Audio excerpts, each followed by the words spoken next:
La Fédération ivoirienne de football, FIF, et le groupe Africa Global Logistique, AGL, ont signé une convention de partenariat d'une durée de 4 ans ce lundi 2 octobre 2023 à la salle des fêtes du Sofitel Hôtel Ivoire à Cocody. Ce contrat porte essentiellement sur les éléphants et le football des jeunes. Le groupe Africa Global Logistique a décidé de soutenir la Fédération ivoirienne de football en lui permettant de profiter de son expertise et de son réseau pour activer des actions concrètes en faveur de l'équipe nationale.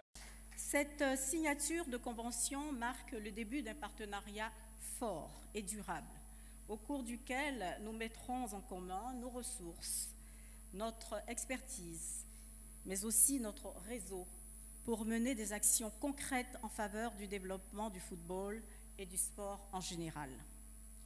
Nous soutiendrons des projets de formation, de développement, des infrastructures sportives et des programmes éducatifs destinés aux jeunes talents qui rêvent de faire briller les couleurs de la Côte d'Ivoire sur les stades internationaux.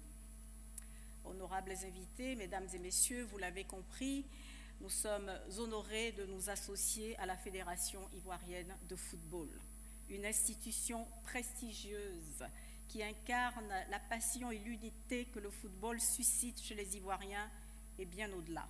Pour le président de la FIF, M. Yassine Idriss Diallo, cet accord est une marque de confiance renouvelée puisque les deux structures entretiennent de bons rapports depuis 2005. Le football se construit dans la patience, se construit sur la durée, se construit sur les bases de la formation.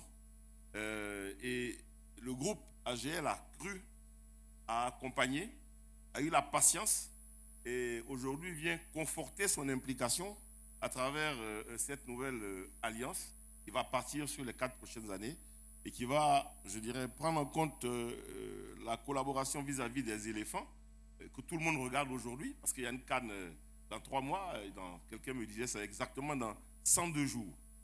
Hein? Donc il y a une CAN donc qu'il va falloir préparer au plan organisationnel, au plan sportif, qu'il va falloir aller chercher avec l'équipe qui est là. Mais après la CAN, la Côte d'Ivoire continue de vivre et le football ivoirien continue de vivre. C'est pour ça que j'ai parlé de mes patrons tout à l'heure, les présidents de clubs. Et puis à travers eux, tous ceux qui, dans tous les petits villages, dans tous les petits bourgs, dans les sous-préfectures, organisent des petits tournois de football, organisent la formation des enfants. C'est aussi donc une action de RSE, responsabilité sociale d'entreprise, que de poser ce type d'acte. Parce que vous nous accompagnez sur les jeunes et sur l'équipe nationale.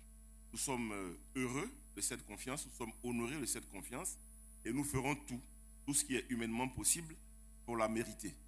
Et pour faire en sorte que, au-delà de l'aspect purement sportif, l'aspect formation, l'aspect encadrement, l'aspect accompagnement de la jeunesse qui est l'avenir de ce pays, non seulement soit pris en compte, mais aboutisse à quelque chose de concret. Donc, je tenais vraiment à vous dire que nous sommes déterminés à faire fructifier ce partenariat et à faire en sorte que AGL soit pleinement satisfait de cette alliance que nous voulons win-win. À ce rendez-vous qui célèbre le football ivoirien, les éléphants, champions d'Afrique 92 et 2015, ont donné de par leur présence et leur intervention un cachet spécial à cette rencontre. La présence des stars du Zouglou, Yodé et Siro, a complété à l'élégance du moment qui a été fortement apprécié par les convives. En route pour la CAN de l'hospitalité, 13 janvier au 11 février 2024.